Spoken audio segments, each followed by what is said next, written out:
Hello, everybody, and welcome to the Thursday night, last Thursday of the month, Fiction Book Club.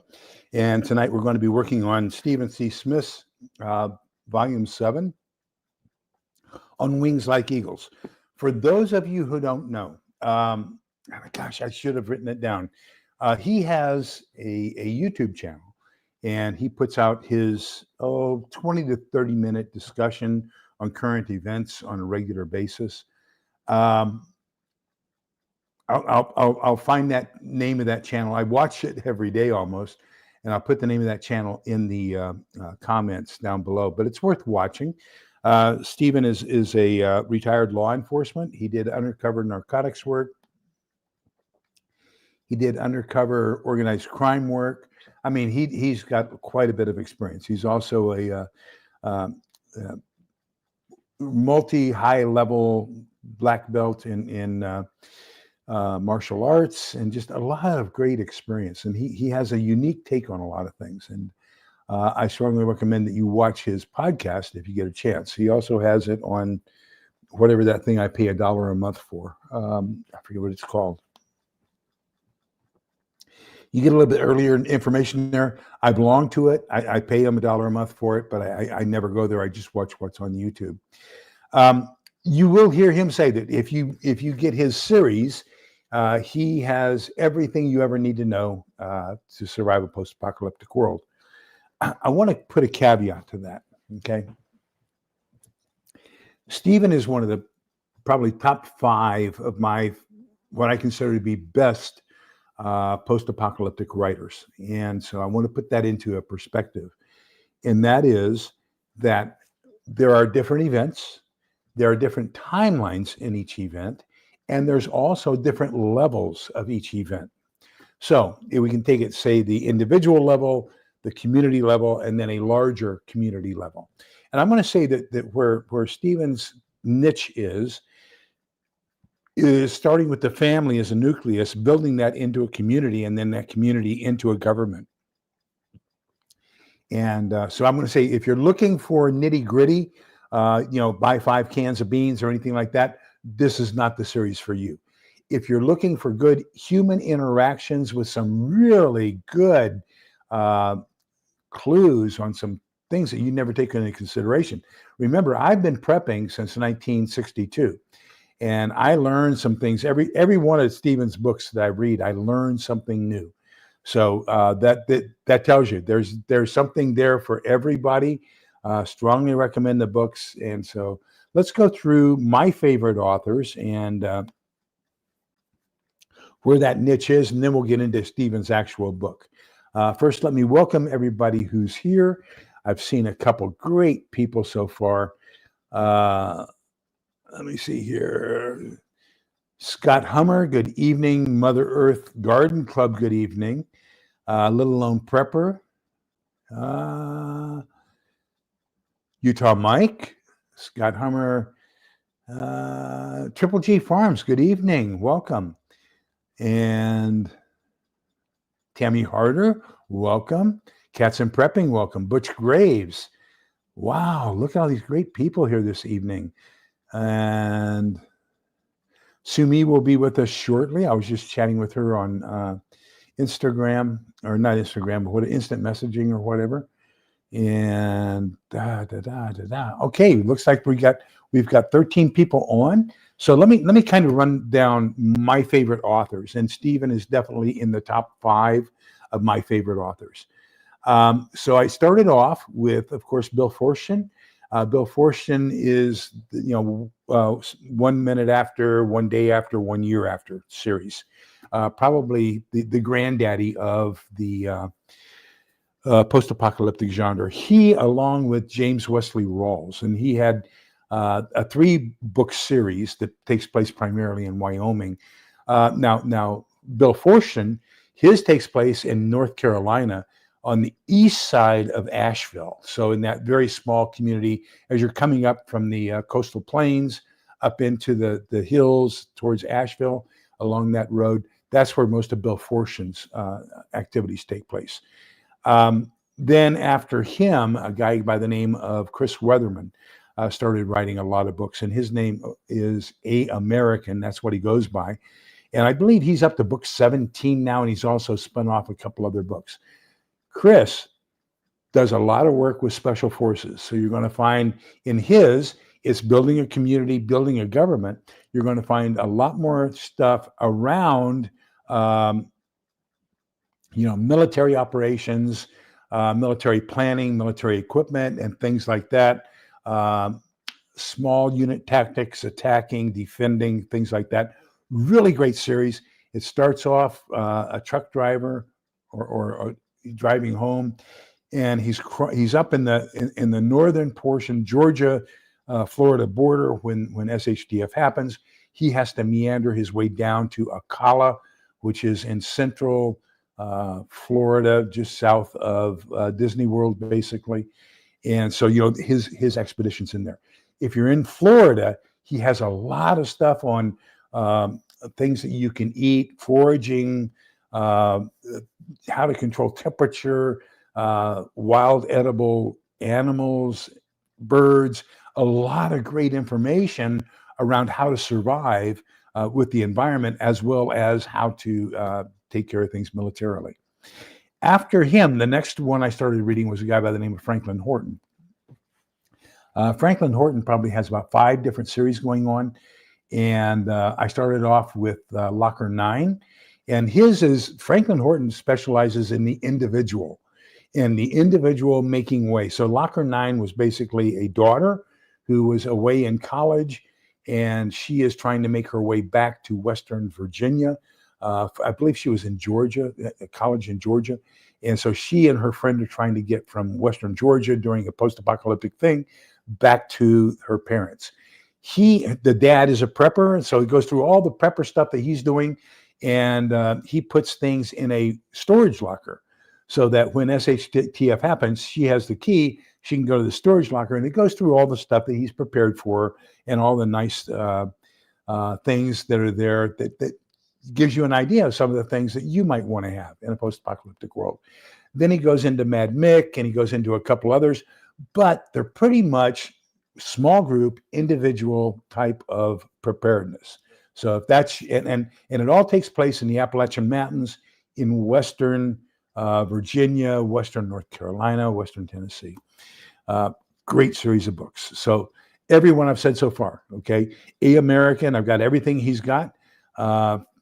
Bill Fortune, I've got everything he's got. Franklin Horton, I've got almost everything he's got. I need to go back to his series. Then after that, I picked up John Grammer. John Grammer is primarily a family and the things that they do and trying to get the family from different disparate locations in the United States back to one location. There's an awful lot of parallel between John Grammer and Jeff Kirkham and Jason Ross. It all takes place in basically the Salt Lake City Basin, and really great stuff. They're fighting a lot of cartels and things like that. Really good information. I really like the way that John Grammer writes, and he's been on the show. We've done both of his books. He's been on the show both times. Franklin Horton's been on the show with us to review his book. Stephen Smith has been on to review his books. Then Chris was here, A. American, to review his books. I did not have either one of these guys on. So then I got into the Stonemont series with Stephen Smith, outstanding series. But remember, this is basically from family to community to political stuff.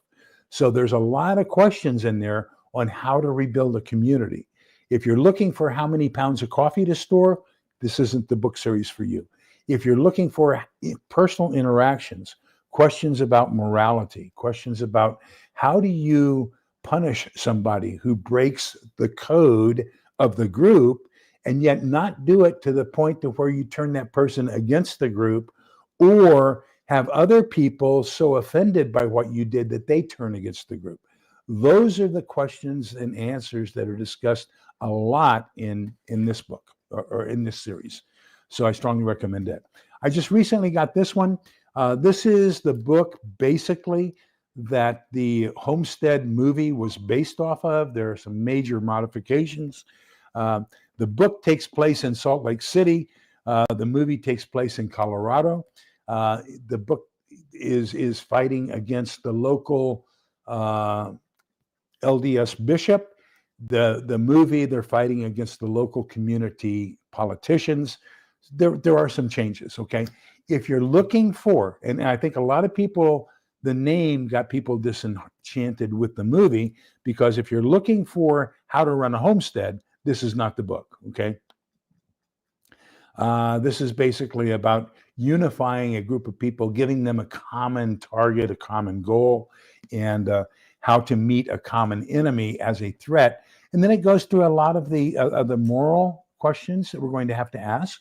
If you saw the movie, you saw where a young guy for his first shoot shoots and kills somebody at a distance who is a threat to the community, and it goes through the emotional trauma of killing another human being. So, I mean, there's a lot of that stuff in that book. So let's get into this one. A quick recap of where we've been with this. And yes, I will put all those authors in the notes, Cats and Prepping. So let's get into this book. And so just a recap. What happened was Jim Wyatt, the hero, was working in, he gets home separate, but his son, Christian, is working in Kansas City. And so his son, Christian, gets ready to come home. He meets up with a former Marine who is working hospital security. I think Christian is an EMT. One of the two is an EMT. And but anyhow, they get together, and Christian says, "Come to my home. My parents have a ranch, and we'll take care of you. You know, we'll get things all straightened out." So Mike goes with them. Along their way, they see some people, because, you know, during the first chaos and everything, they see some people roughing up a carload. It's an old man, his wife, and a beautiful young daughter who just graduated from college. Hello, Patty's Garden. Welcome, Ting Ting. Good evening. Good to see you. And so they're getting ready to rape them. And so Mike, of course, is a sniper. He does his thing from a distance. They get up. It's only wounded. Turns out that Jim Gardner, the guy that they're coming, that is the father of the husband and father of this group, is a judge. His daughter has just graduated from law school at the University of Kansas in Topeka. They went to pick her up and take her home. And then the wife, Anne, is an engineer. She becomes a very important part of all the books. So this little group of 5 now makes their way to Stonemont, which is the ranch. Others start coming towards Stonemont too. Kind of the same thing as in this book, where you have people at the gate. What do you do with them? And so in book 2, actually, there are some people who think that they know better and they're going to take over Stonemont. Book 2, book 3. And they have to do things with them and give them the opportunity to succeed on their own. But one of the things, you know, as you read this series, for example, how do you, if you're approaching, they come across another person, Naomi, and Naomi becomes Christian's wife later on. But anyhow, Naomi is a Native American. And so she wants to go visit her grandmother, and there is a communication between the two of them. And so they have worked out a communication where Naomi approaches the grandmother. The grandmother comes out and gives her the signal. It's all clear. The house is empty. I'm not under duress. You may enter. And so Naomi then tells, I think it's Christian who's with her, you stay here. I have to go in alone to prove to her that I'm not under duress. And then I will come back and get you, or I will signal for you to come in. So there's this intricate process that they go through of communicating safety as far as being able to enter a building. Because imagine if the grandmother came out under duress and there were 4 guys holding guns on her, and they saw this beautiful young woman approaching, and they said, yeah, come on in, you know, what would happen? So how does the grandmother give the information that there aren't 4 guys with guns holding them? How would she signal that there are 4 guys with guns? So that all becomes very intricate into the story that's woven into this series. So they build a community. Now they've got several different communities. It takes place between Kansas City, Topeka, Manhattan on the western end. Then it kind of comes down like a slice almost like Tennessee. and down to halfway point between Wichita and what's the name of that town? I want to say Oakland, but it's not. But it's just south of West Kansas City, Kansas. And so that's the area they're encompassing. Now, they do take a couple forays down into Texas and meet up with some Texas Rangers, Naomi's family. They also take a trip out to Mike's family in South Carolina. En route, they happen by Pastor Joe Fox. For those of you who know Viking Preparedness on YouTube, that's a friend of Stephen Smith's, and the two of them kibitz quite a bit together. And so, of course, Pastor Joe Fox was brought into the book.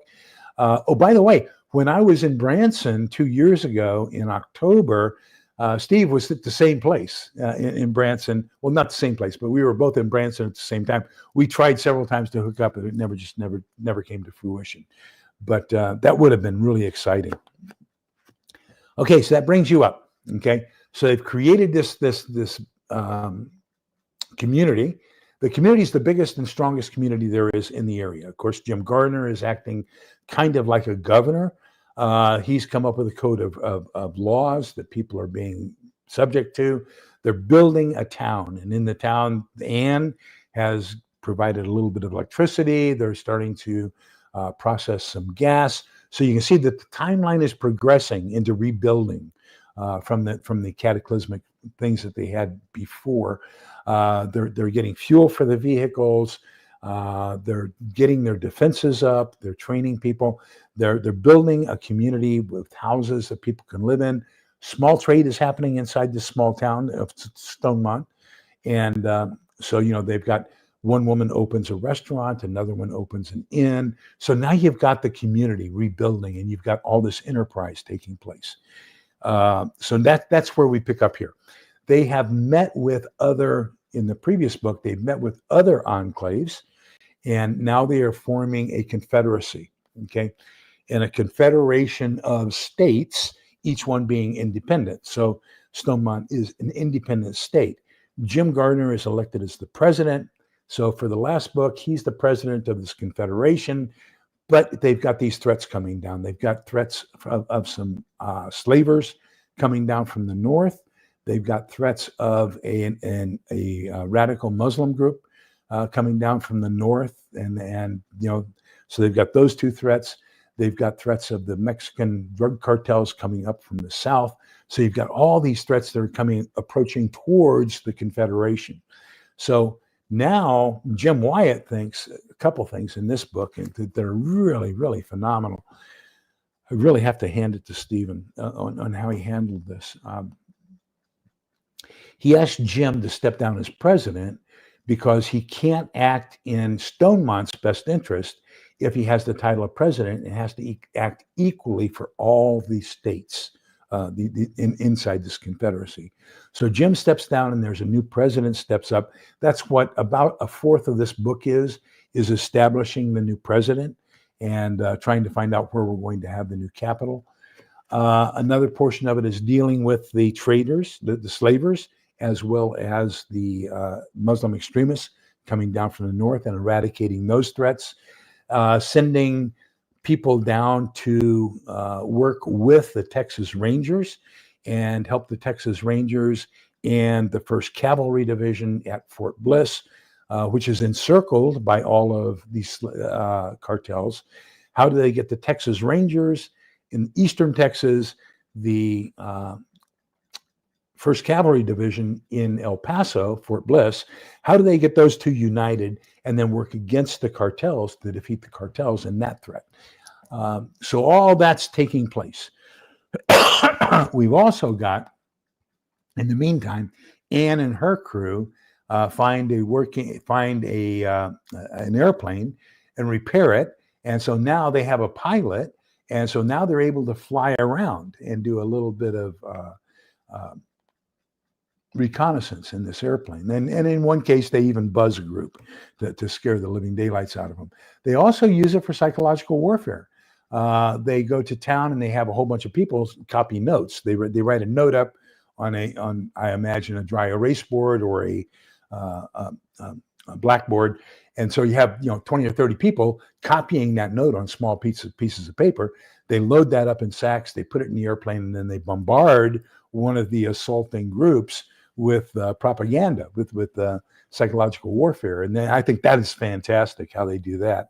And then they get 2 more planes operational. So they're building the Stonemont Air Force. So what are some of the things I have tabbed here? I really wanted to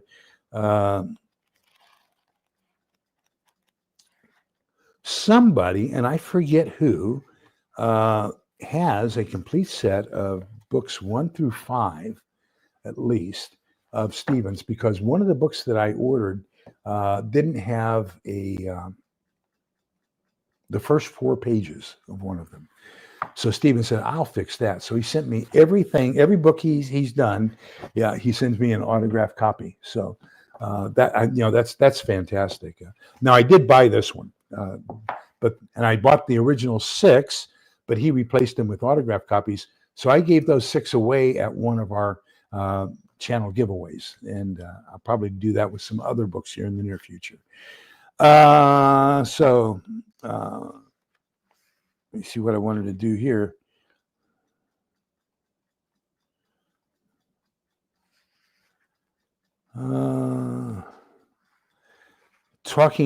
This is primarily talking about when to coordinate an attack. And so one of the things he does is, so the airplane goes over during the daytime and it buzzes this group. And so it shocks them. They haven't seen an airplane in a year or 2, and it shocks the living daylights out of them. Nobody shoots at him. So they're really surprised about that. So he flies around 2 or 3 times. They're doing a little bit of reconnaissance, flies back home. Now, the neat thing here is he doesn't take a direct path. So when he flies at them, he flies in basically from the north. And then when he leaves to the west, even though Stonemont is to the south, because he doesn't want to betray the direction that the plane is coming from or going back to. So he comes in a different direction and leaves a different direction, but neither of those the direction that they want, the direction towards the camp. So they're talking with Jim, and they say, "Hey, when do you want to attack, and what are we going to do?" And he says, "Well, now that they've been alarmed by the airplane, they're probably going to be on heightened security for the next day. So they probably aren't going to have too much sleep overnight, tonight. They're going to be on watch for the airplanes coming back. Tomorrow, they're going to be on alert again, and they're going to still be fairly alert. But tomorrow evening, nothing has happened now for 48 hours, basically. And they were up all last night. They've been up almost, 48 continuous hours. They're going to be tired. They're going to want to go to bed at dusk. On the second day, that's when we'll attack." So little tidbits like that are spread throughout this book, and it's fantastic. So I have marked here on page 155 a system of discipline that's being implemented in it. So, and that can include expulsion from the group, but you want to give them enough stuff to make them survive. Now, in one of the books, they expel somebody, and he basically betrays them and goes to another group and gives them information on Stonemont and then how they can attack, and that doesn't work out too well for them. So they're talking about, they built this town. They've got all these mud huts that they built for everybody. And everybody is basically a vassal of Stonemont.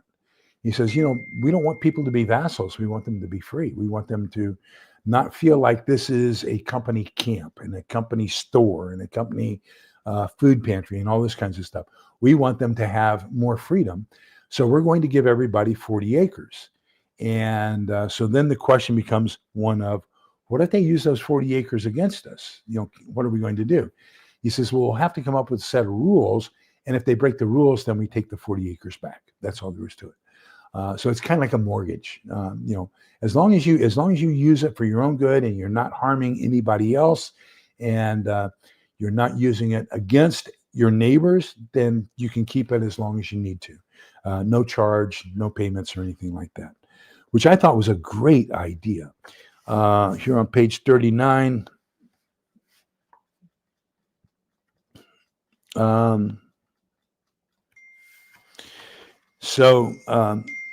he says, yes, he gave me a pickup full of cocaine and fentanyl as payment. What do you want me to do with that? And Declan, who is the head of the Naomi's father, the head of the Texas Rangers, says, that's a good question. He says and Martinez says, the stuff is deadly, which makes it a good weapon. So look at the conversation that's going on here. They're saying, he gave me all this stuff. We could give it to our enemies, and that would be sufficient to kill them if we gave it to them. And Declan nods slowly, looking out at the distance. He says, yes, it is, and yes, it does. But that brings up some moral and ethical questions. For now, let's just secure it somewhere, and then we'll see exactly what it is.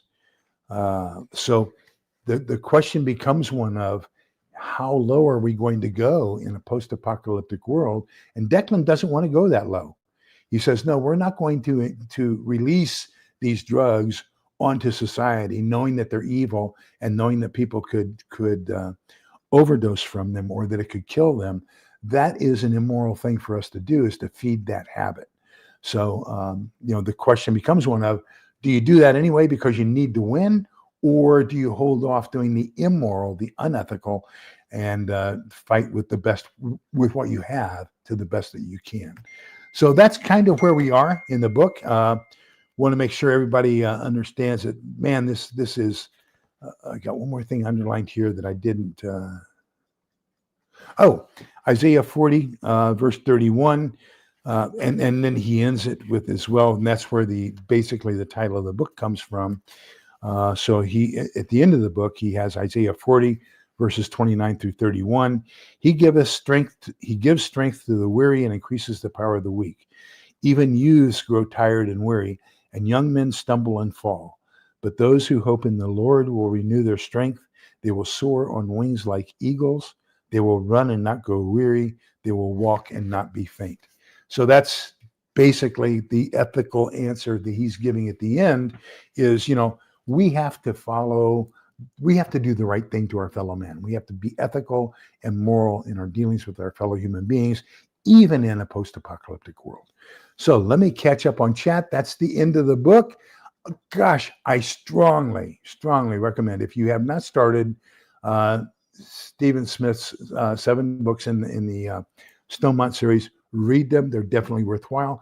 If you're looking for a list of things to have for a post-apocalyptic world, it's not there. That's not the level that this book is at. It is a superior series, but it is a superior series at asking ethical, moral questions. It's a great series about asking and answering legal issues within the formation of groups. It's great about inciting individual freedom and liberty, and yet at the same time unifying people into one cohesive group. And we used to call the definition of teamwork was a group of people working together to achieve a common goal. So I think this is basically a leader's guide to teamwork and how to build a team in a post-apocalyptic world. Let me see. I thought Andy was going to be on with us tonight, and he and Earl are talking ham stuff, and so I was looking to see if he was making some comments about the show. Let me get my mouse working here, and let's go down and see what's going on. We had 1.1 inches of rain in 6 hours here, Mother Earth. So we were kind of happy about that. Oh, please pray for the rain to be non-deluge in California. We don't want to turn the scorched mountainsides into mudslides. That's for sure. Scott's going to be in the 70s this week. So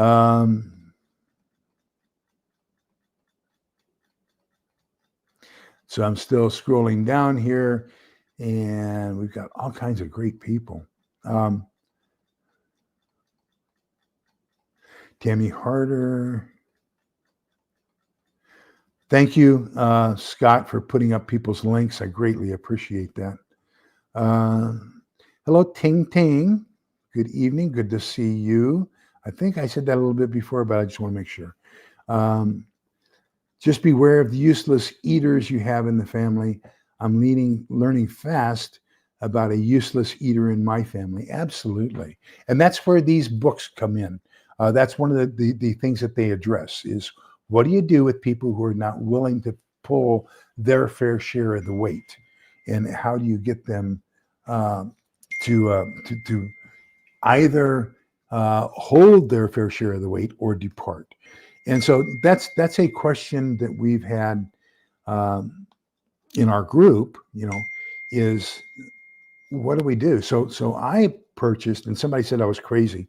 I purchased some of those tickets, raffle tickets at Walmart. They come in red, white, and I think I have red, kind of a grayish color, and maybe a blue color. I think are the three colors I have. But I figured what I would do is I'm just going to use those basically as the equivalent to $1. So if somebody does a chore, I give them one. If somebody does guard duty, I give them one. So there's going to be a payment. That's going to be basically a currency.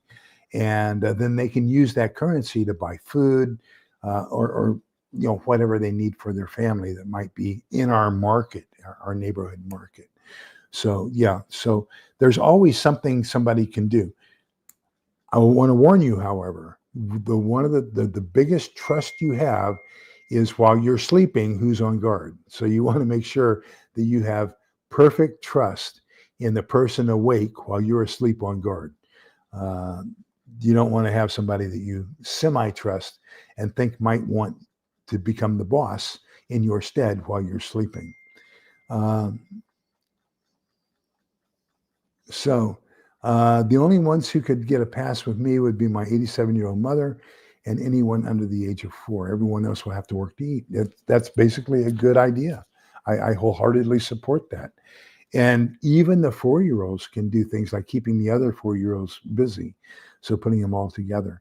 And that 84-year-old, 87-year-old, depending upon their cognitive levels and physical levels, they could do things like just sitting with the children. That's a great thing to do as well.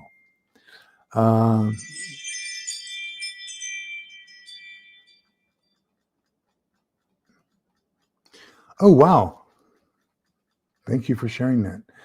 It was during our live last night that we found out that there was a UH-60 collided with an American Eagles flight from Wichita to Reagan Airport, and it contained skaters that were vying for the U.S. Olympics figure skating team, as well as some Russian skaters. So, hello, Patty's Garden. Good evening. Welcome. Let me see. Yeah, if you would increase the number of likes, I would greatly appreciate that. You can also push dislikes. That's okay. Just let me know what you think I can do to be better. I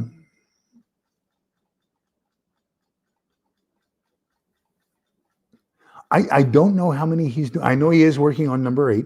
I'm not sure if he's going to go to number 10 or not. I haven't heard that, but I will definitely take your word on that. Of course, that is subject to change, right? So,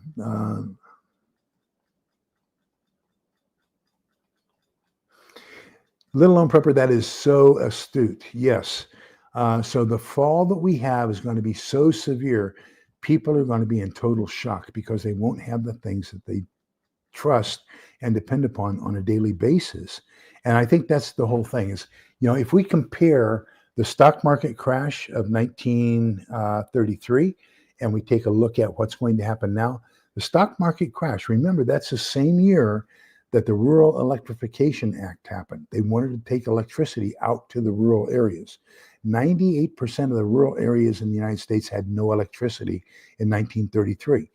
And so now all those rural areas have all electricity, right? So they didn't have that far to fall. Everything was manual.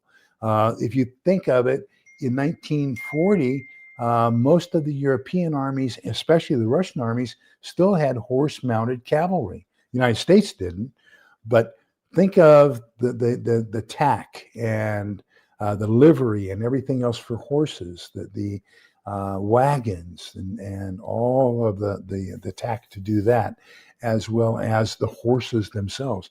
We have maybe 1%, if we're lucky, of the horse population that we had in the United States in 1933. So, electricity, horse-drawn items, horsepower, that's where they were. So they didn't fall too far. We're going to fall immensely. And I think that's going to have a cataclysmic effect on a lot of people's psyche. And that's going to be very, very difficult for a lot of people. Hello, Pete, roaming prepper. Welcome. Good evening. Good to see you. Let me see here.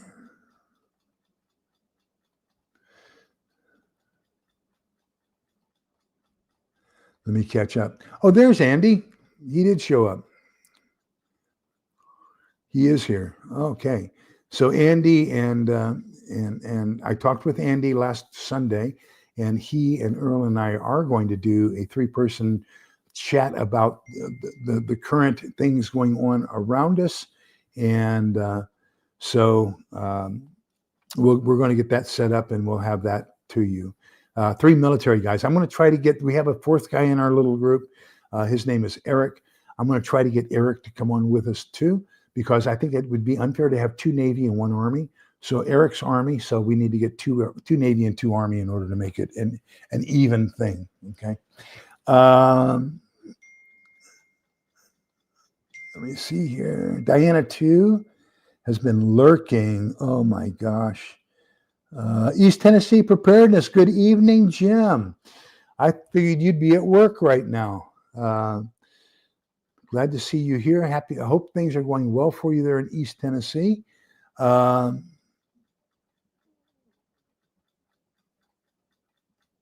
me see what's going on here. Wow.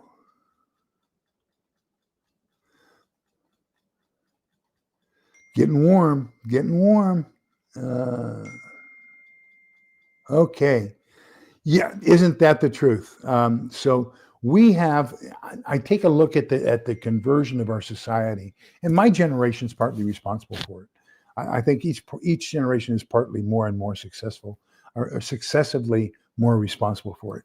But when I was young, we played outside on the streets, and we played ball and Cowboys and Indians and war and we played all and different games, group games, until the streetlights came on. Mom and Dad sat in the front yard with iced tea, and they were chatting with other neighbors. So there was a real community cohesion. And I'm going to say this is probably up until we moved from that house in 1967. So I'm going to say probably mid-60s, maybe 65. And then all of a sudden, black and white TV got really big. And I was the remote control, by the way, for black and white TV back then. And so everybody went inside in the evening and started watching TV instead of being out talking with the neighbors and playing with the kids. And even Saturday mornings, I mean, I from 7 o'clock until 9 o'clock, it was nothing but cartoons. And I was just totally enthralled by that. And then, of course, color TV made it worse.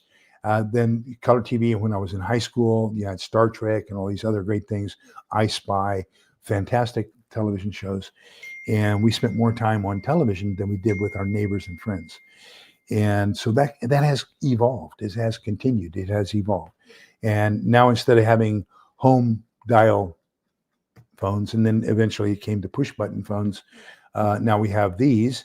And everybody's totally addicted to these, and so I think that's where we are now. Is I've seen people on dates sitting across the table from each other, communicating with each other on their phones. So that's crazy. But we need to get back to this: the person to person, sharing with each other and telling each other what we mean. Let me tell you, one of the biggest things that I have found in my experience of prepping, where we have some of the greatest discontent and we have some of the greatest confrontation, is when we discuss events, we don't discuss, number one, our assumption of what the event is. So is it nuclear war? If so, then you need a Geiger counter. Is it a financial collapse? Then you probably need precious metals and cash. Is it civil disturbance? Then you probably need ammunition and tactics and communications. So each scenario has a different value it places on different products. So which scenario you're planning for determines what you're going to place more value in as far as preparedness materials. Now, within that, there's also something else called a timeline. And so you're going to have the immediate reaction to whatever happened with, let's say, a nuclear war, okay? So you're going to have that initial nuclear explosion. All of a sudden, you're without power. You don't know what's going on. You don't have any communications. The EMP from the nuclear blast, those who can see it will be affected by EMP. So you don't have any communications. You don't know what's going on. Everybody's in a panic. You don't know whether to evacuate. If you do evacuate, where to evacuate to? Do I go inside? Do I hunker down? What do I do? So all those different questions. Now, so you decide to hunker down. So now it's 2 or 3 weeks later, and you notice that people around you are dying off, and they're getting desperate for food, for water, for all the things that you have. So now we have a different priority, and that priority may shift over to defense. So we see that, and then maybe 3 months down the road, the survivors are getting together saying, how can we collectively help each other?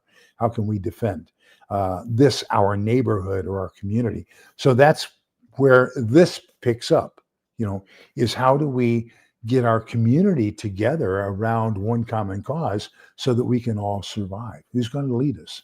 What are we going to do? What are the rules going to be? And things like that. At that point, then we have markets established. And when you have a market established, then you're looking for a common currency. Now, that currency could be those Walmart tickets, those raffle tickets. It could be dollar bills if you have enough, if somebody's got enough that they have kept or aside out of the bank in case of this happening. It could be precious metals. You may find a different currency. Now, remember the definition of currency. There are 6 properties that you have to have in order to have money, okay? Currency is a replacement for money. So money has to be fungible. That means it can be broken down into smaller pieces. It has to be permanent. It has to be agreed upon. So you can find out what the 6 qualities are of money. But, the oldest money, of course, is precious metals. And so you might want to consider that. I know somebody's going to give me that trite-old expression, you can't eat it. Well, you can't eat a knife either, but you value it. You can't eat a sleeping bag, but you value it. Can't eat a ferrocerium rod to start a fire, but you value it. So each thing has a different purpose at a different time for a different scenario. And that's one of the things. So he is operating on the scenario.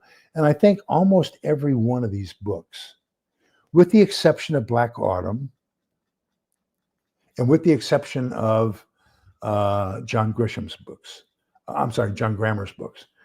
John Grammer and Black Autumn both are nuclear attacks in the Los Angeles area that start everything off. All the others are based off of EMP bursts. So, and I think that's probably what will happen, is it will be more of an EMP burst. I don't think anybody really wants to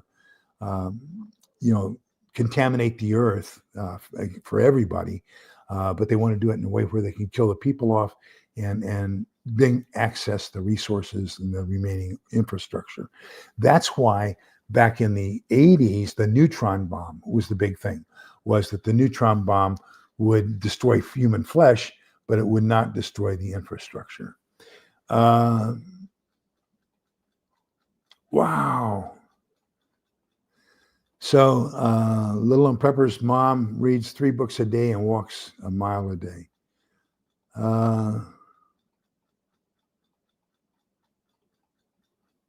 In a lot of cases, absolutely.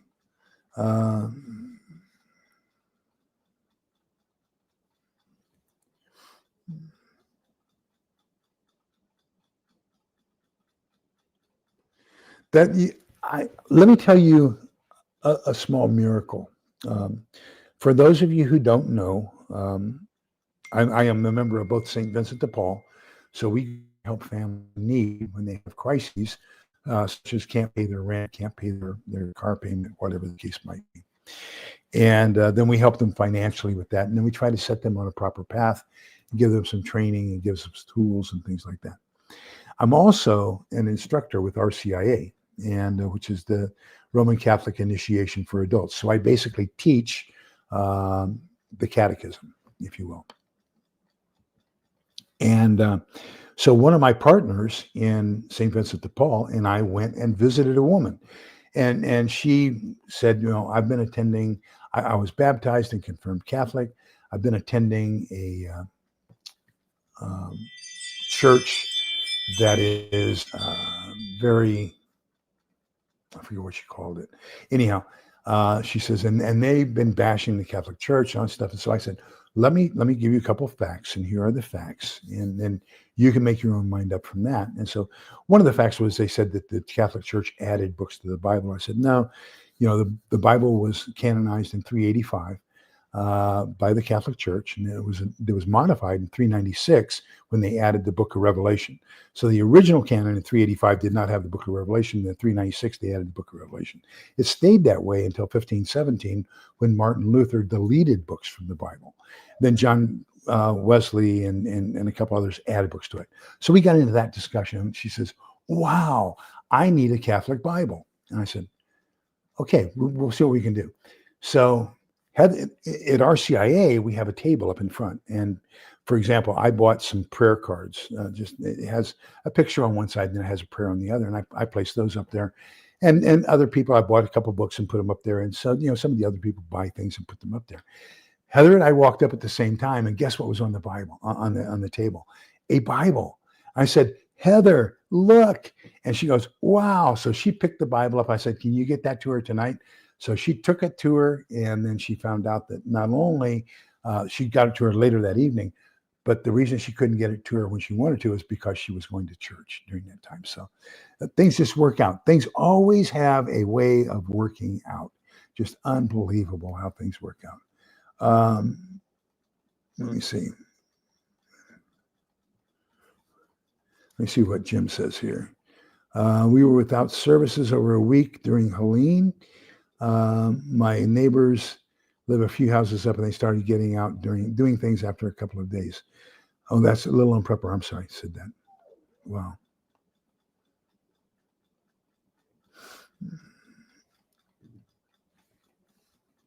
Okay.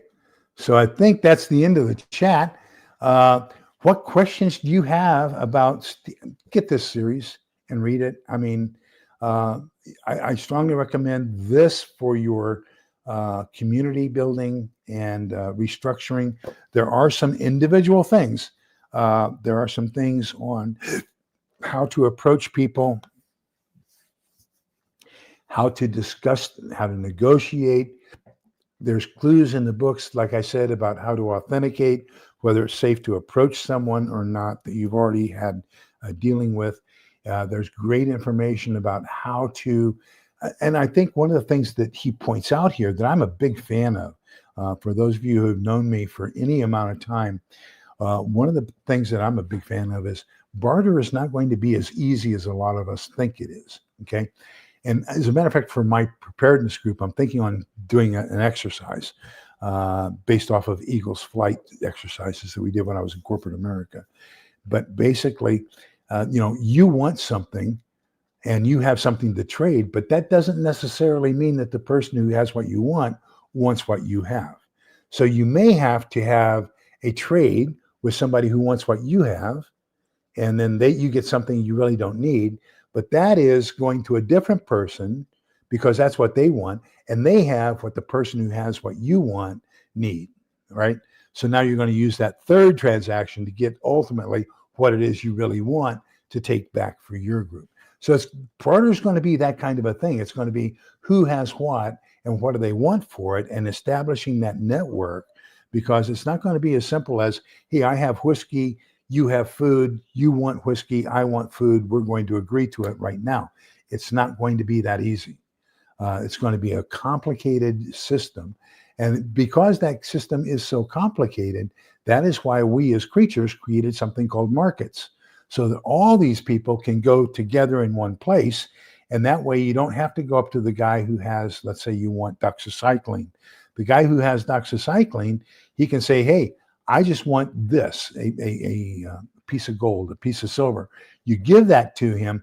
Now he can take that piece of silver or gold and go to a different table and get what he wants with it, because you've established a currency or a money system. And I think those are going to emerge a lot faster than a lot of people give those credit. I imagine that they will probably begin emerging in Chris Weatherman's books, the American books, the Survivalist series taking place in Florida. Those show up starting about month 4, month 5, month 6 after the post-apocalyptic thing. So thank you, Scott Hummer. Integrative Preparedness is the name of his site.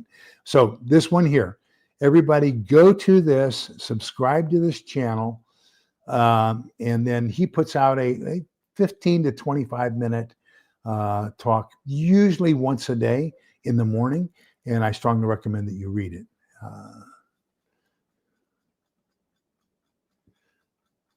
Let me see. So any other questions or comments? I guess we can end this one a little bit early, which is great. I got my allergy shots today. I'm not feeling too well. I always have a reaction to them. And I had to go get my renewal of my EpiPens. My other EpiPens expired at the end of January. So I got a new EpiPen today. And that one's going to be good for another 18 months. So with that, everybody, we will see you next Tuesday. Andy, hopefully Eric and Earl and I will get together. We'll come up with an agenda. We'll come up with a time. Anybody have a time they would prefer? Are you okay with a Friday or a Saturday night? Would that be okay? Okay. Book of Numbers, chapter 6, verses 24, 25, 26. The Lord bless you and keep you. The Lord let his face shine upon you and be gracious to you. The Lord look upon you kindly and give you peace. And I pray for your safety, well-being, and continued presence. And do me a favor. Tomorrow, for no reason whatsoever, do something kind to somebody. And don't expect any payment for it. Just smile and do something nice. Let them into traffic. Let them pass you, whatever the case is. Just do something nice to somebody. Let's see if we can't be infectious with kindness and love. Take care, everybody. Have a great evening. And remember that we're all in this together so we can come out the other side together. Please be kind, polite, and respectful to each other, because togetherness is the key. Bye-bye.